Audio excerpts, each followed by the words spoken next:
site was originally owned by Bahamian families who homesteaded and farmed the site for several decades.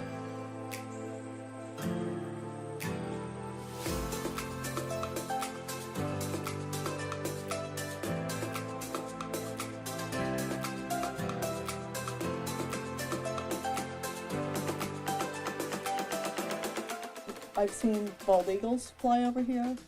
There's gopher tortoises, the wild turkeys, bobcats.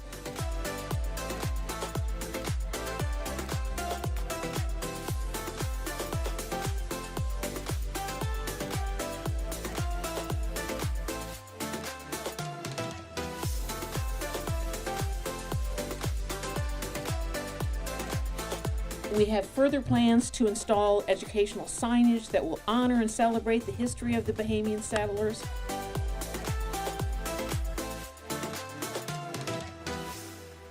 One of the key things with this project was the connection to the East Coast Greenway.